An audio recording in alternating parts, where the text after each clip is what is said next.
Welcome back to the reading of Secret of the Ages by Robert Collier. So the last video we completed volume 2 and we're going into volume 3 and we will be having some fun. So remember to subscribe to the channel for much more we have planned for this channel. So remember to subscribe and share this channel with your friends and your family. Share this channel with your friends and family. Now, as you can see, volume 3 has section 5, section or chapter 6, chapter 7, chapter 8. So we're going to go through chapter 5 and we are going to hear what it says about Aladdin and company. Aladdin and company. But the feeble hands and helpless, groping blindly in the darkness, touch God's right hand in that darkness and are lifted up and strengthened. Longfellow. It is not always the man who struggles hardest who gets on in the world. It is the direction as well as the energy of struggle that counts in making progress.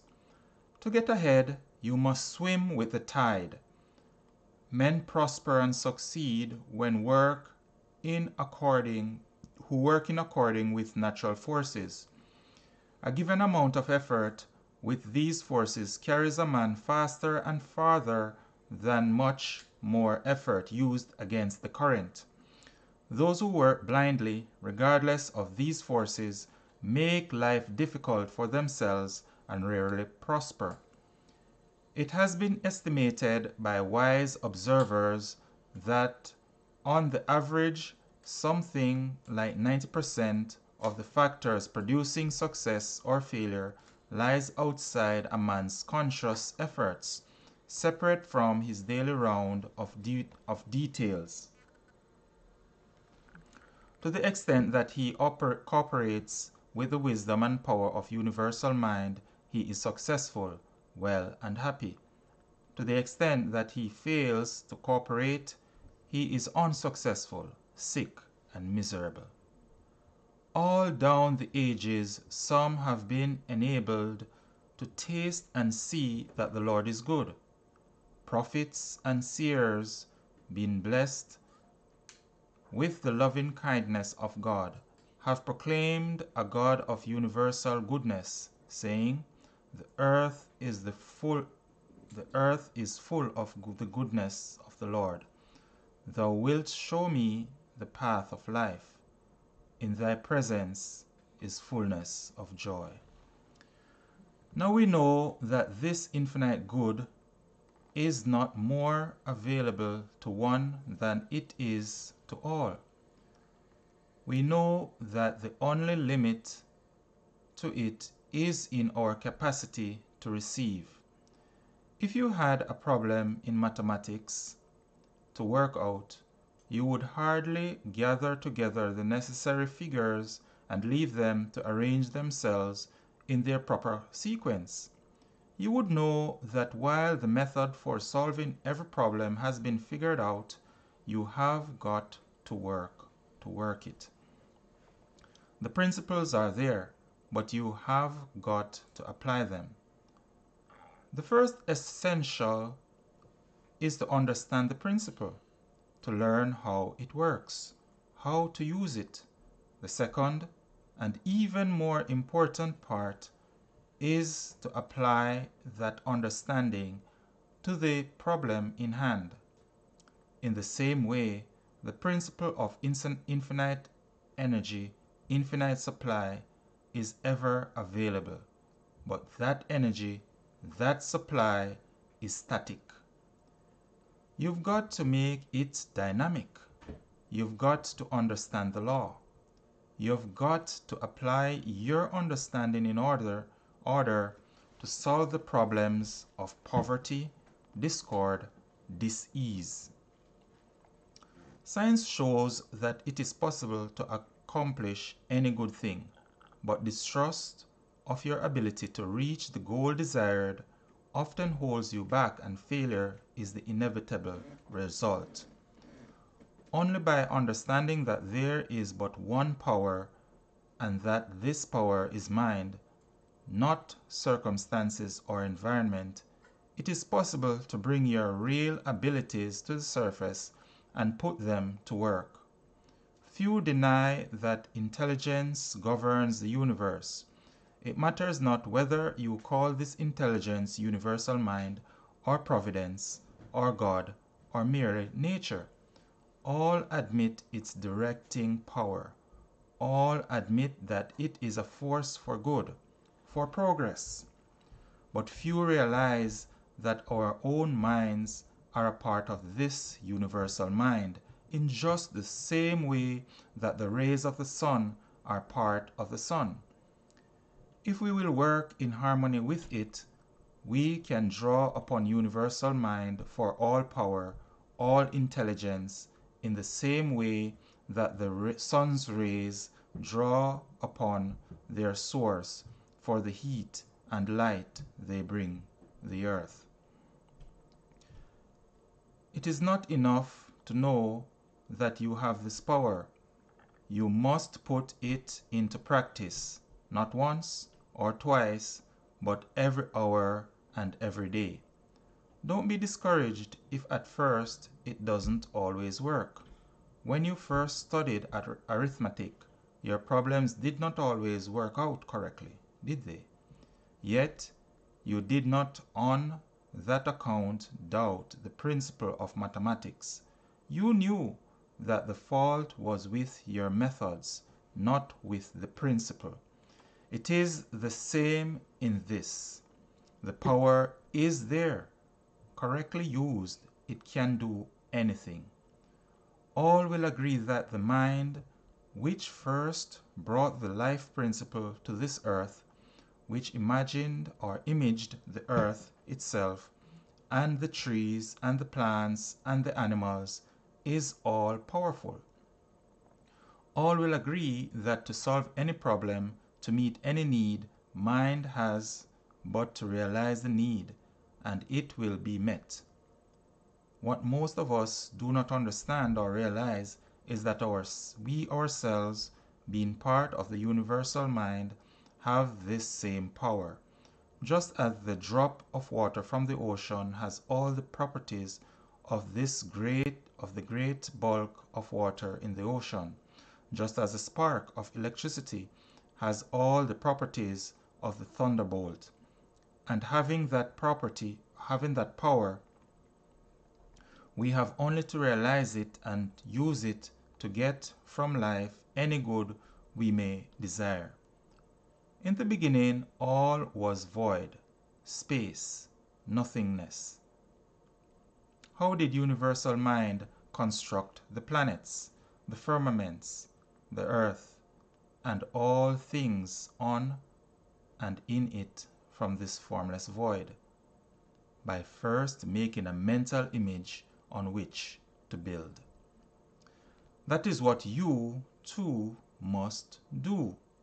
You control your destiny, your future, your happiness, to the exact extent to which you can think them out, visualize them, see them, and allow no vagrant thought of fear or worry to mar their completion and beauty. The quality of your thought is the measure of your power. Clear, forceful thought has the power of attracting to itself everything it may need for the fruition of those thoughts. As W.D. Wattles puts it in his Science of Getting Rich, there is a thinking stuff from which all things are made, and which, in its original state, permeates, penetrates, and fills the interspaces of the universe, A thought in this substance produces the thing that is imagined by the thought. Man can form things in his thoughts, and by impressing his thought upon formless substance, can cause the thing he thinks about to be created. The connecting link between your conscious mind and the universal is thought, and every thought that is in harmony with progress and good, every thought that is freighted with the right idea can penetrate to universal mind. And penetrating to it, it comes back with the power of universal minds to accomplish it. You don't need to originate the ways and means. The universal mind knows how to bring about any necessary results. There is but one right way to solve any given problem. When your human judgment is unable to decide what that one right way is, turn to universal mind for guidance.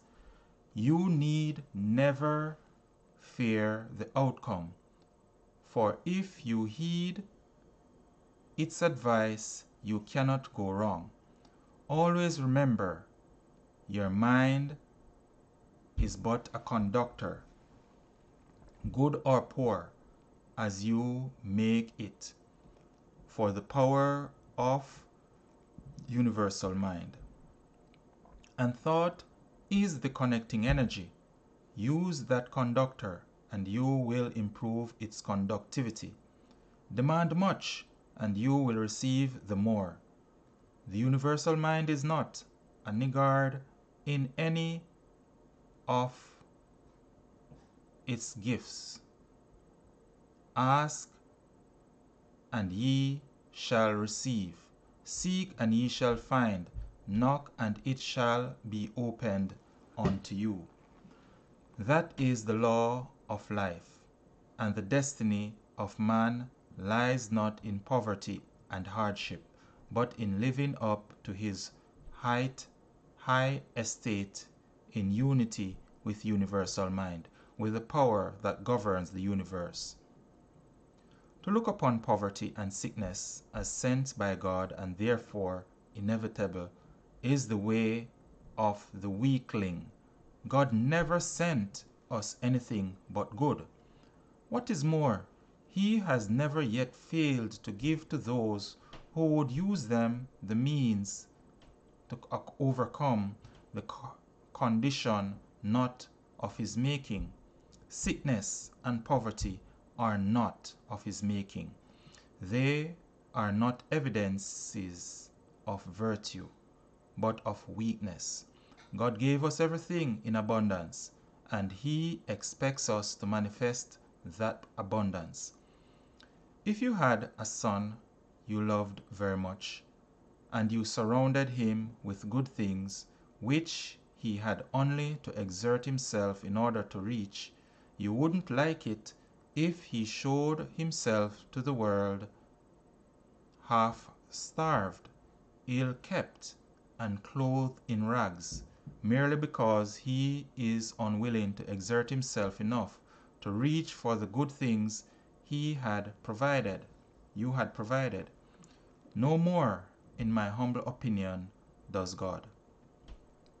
Man's principal business in life, as I see it, is to establish a contact with universal mind.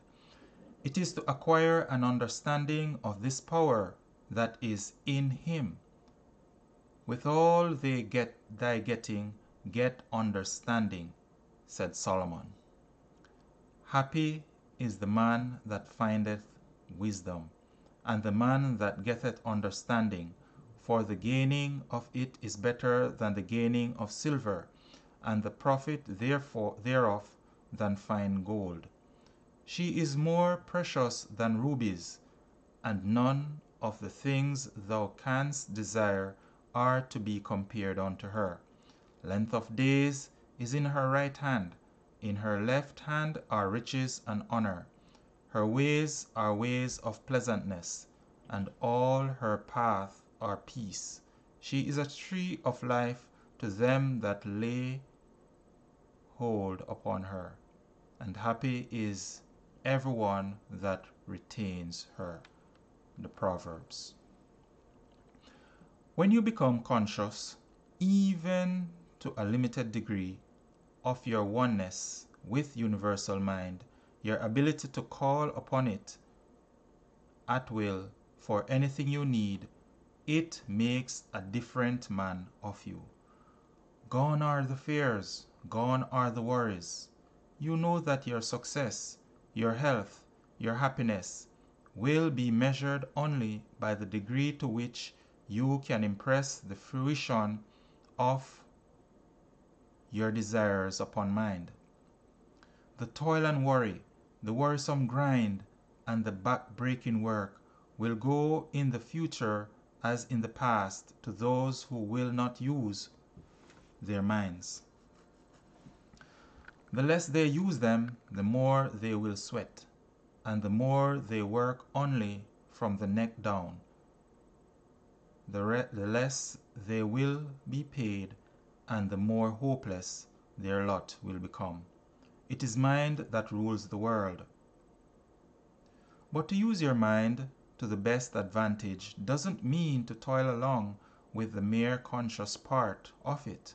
It means hitching up your conscious mind with the man inside you, with the little mental brownies, as Robert Louis Stevenson called them, and then working together for a definite end.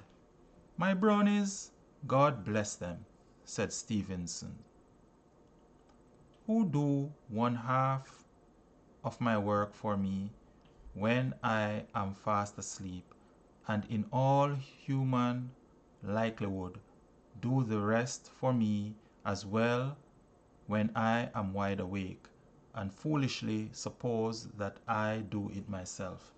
I had long been wanting to write a book on man's doubting being.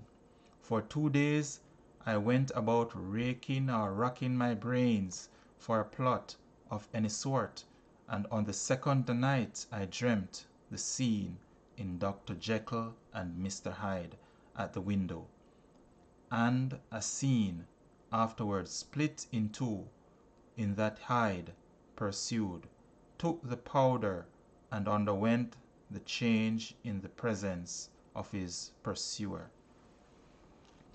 Many another famous writer has spoken in similar strain, and every man who has problems to solve has had like experiences.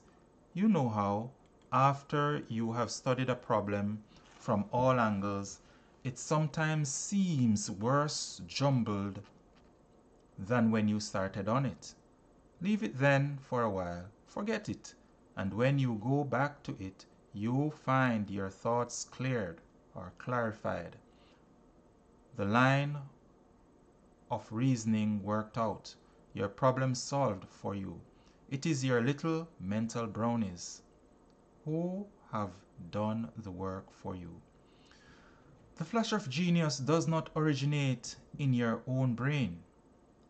Through intense concentration, you have established a circuit through your subconscious mind with the universal, and it is from it that the inspiration comes. All genius, all progress is from the same source. It lies with you merely to learn how to establish this circuit at will, so that you can call upon it at need. It can be done. In the inner consciousness of each of us, quotes Dumont, in the mastermind, there are forces which act much the same as would countless tiny mental brownies or helpers who are anxious and willing to assist us in our mental work, if we will but have confidence and trust in them. This is a psychological truth expressed in the terms of the old fairy tales. The process of calling into service these inner consciousness helpers is similar to that which we constantly employ to recall some forgotten fact or name.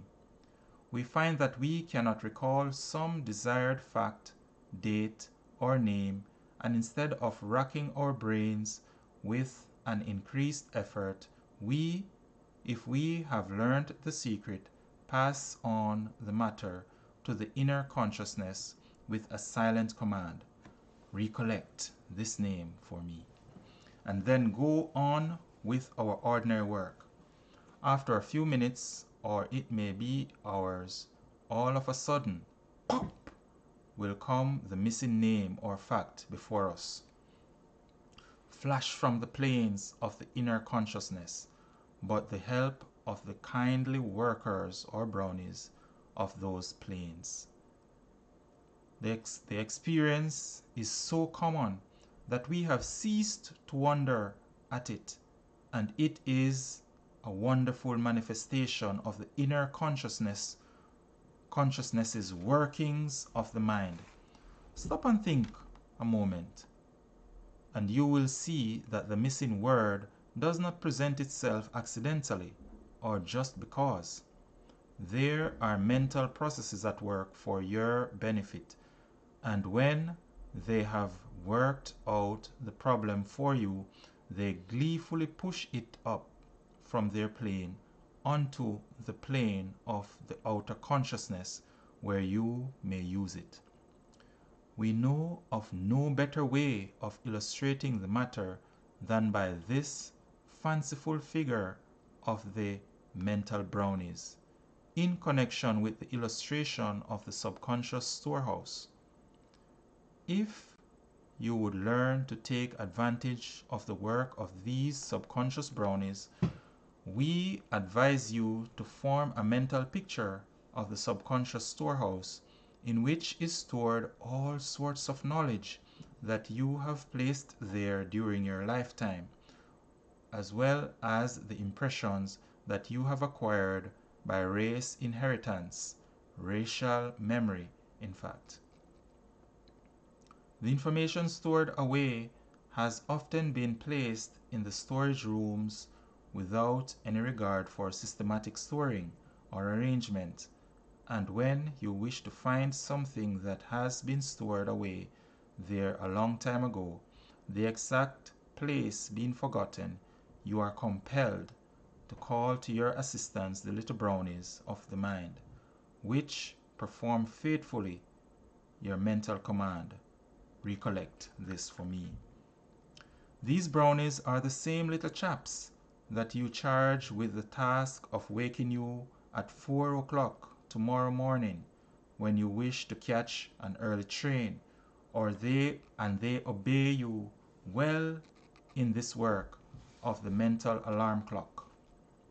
These little chaps will also flash into your consciousness the report: I have an engagement at 2 o'clock with Jones. When looking at your watch, you will see that it is just a quarter before the hour of 2, the time of your engagement. Well then, if you will examine carefully into a subject which you wish to master, and will pass along the results of your observations to these subconscious brownies, you will find that they will work the raw materials of thought into shape for you in a comparatively short time. They will analyze, systematize, collate, and arrange in consecutive order the various details of information which you have passed on to them, and will add thereto the articles of similar information that they will find stored away in the recesses of your memory. In this way, they will group together various scattered bits of knowledge that you have forgotten. And right here, let us say to you that you will never absolutely forget anything that you have placed in your mind. You may be unable to recollect certain things, but they are not lost. Some time later, some associative connection will be made with some other fact, and lo, the missing idea will be found fitted nicely into its place in the larger idea, the work of our little brownies. Remember Thomas's statement? In view of having to wait for the results of these unconscious processes, I have proved the habit of getting together material in advance and then leaving the mass to digest itself until I am ready to write about it. This subconscious digestion is really the work of our little mental brownies. There are many ways of setting the brownies to work. Nearly everyone has had some experience more or less in the matter, although often it is produced almost unconsciously and without purpose and intent. Perhaps the best way for the average person, or rather the majority of persons, to get the desired results is for one to get as clear an idea of what one really wants to know. As clear an idea or mental image of the question you wish answered. Then, after rolling it around in your mind, mentally chewing it, as it were, giving it a high degree of voluntary attention, you can pass it on to your subconscious mentality with the mental command, attend to this for me, work out the answer, or some similar command, similar order. This command may be given silently or else spoken aloud. Either will do. Speak to the subconscious mentality or its little workers just as you would speak to persons in your employ, kindly but firmly. Talk to the little workers and firmly command them to do your work. And then forget all about the matter. Throw it off your conscious mind and attend to your other tasks. Then in due time will come your answer, flashed into your consciousness, perhaps not until the very minute that you must decide upon the matter or need the information.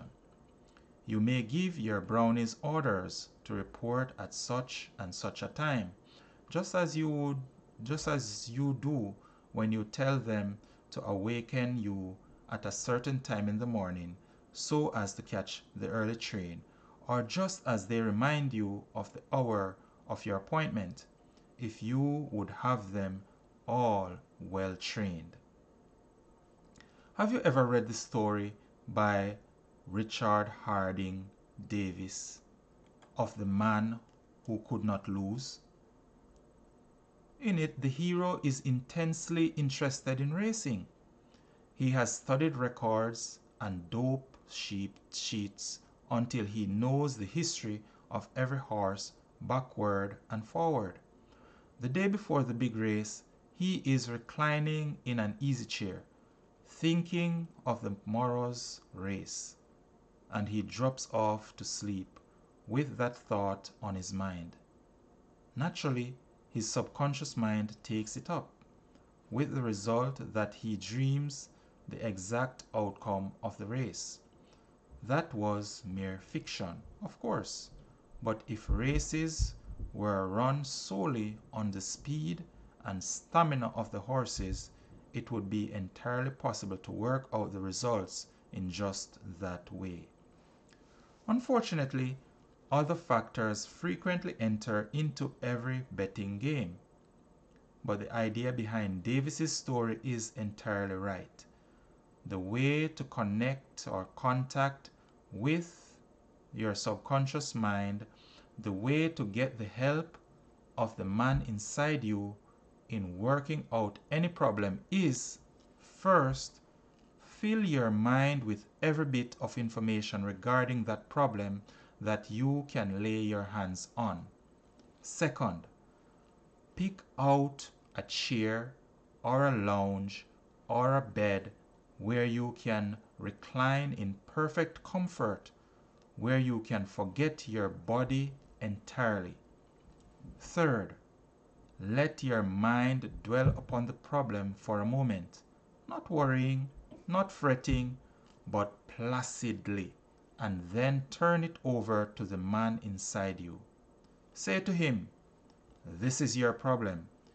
You can do anything. You know the answer to everything. Work this out for me." And utterly relax. Drop off to sleep if you can. At least drop into one of these half sleepy, half wakeful reveries that keep other thoughts from obtruding upon your consciousness. Do as Aladdin did. Summon your genie. Give him your orders, then forget the matter, secure in the knowledge that he will attend to it for you. When you waken, you will have the answer. For whatever thoughts, whatever problem you can get across to your subconscious mind at the moment of dropping off to sleep, that man inside you, that genie of your mind, will work out for you. Of course, not everyone can succeed in getting the right thought across to the subconscious at the first or second attempt. It requires understanding and faith, just as the working out of problems in mathematics requires an understanding of and faith in the principles of mathematics. But keep on trying, and you will do it. And when you do, the results are sure. If it is something that you want, visualize it first in your mind's eye. See it in every possible detail. See yourself going through every move it will be necessary for you to go through when your wish comes into being. Build up a complete story, step by step, just as though you were acting it all out. Get from it every ounce of pleasure and satisfaction that you can. Be thankful for this gift that has come to you. Then relax. Go on to sleep if you can.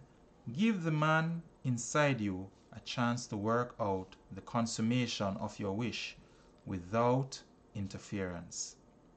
When you waken, hold it all pleasurable in thought again for a few moments. Don't let doubts and fears creep in, but go ahead confidently, knowing that your wish is working itself out. Know this, believe it, and if there is nothing harmful in it, it will work out. For somewhere in universal mind, there exists the correct solution of every problem. It matters not how stupendous and complicated, nor how simple a problem may appear to be. There always exists the right solution in universal mind. And because this solution does exist, there also exists the ability to ascertain and to prove what that solution is. You can know and you can do every right thing. Whatever it is necessary for you to know, whatever it is necessary for you to do, you can know and you can do, if you will but seek the help of universal mind and be governed by its suggestions. Try this method every night for a little while, and the problem does not exist that you cannot solve. So there you have it for chapter 5. And I think I'll do chapter 6 in another video. So go ahead and make sure you subscribe. I hope you like this reading. Drop your comments in the down below, and we have some fantastic episodes coming to this channel later on that has been planned, and I look forward to seeing you in the comments and having you come back, bringing your friends, having them subscribe, for there's so much information to be gained from these reading of these books that are not being taught in current day, that you have the power within you. You just need to harness it and bring forth what you desire. So until next time, thank you for listening to this reading.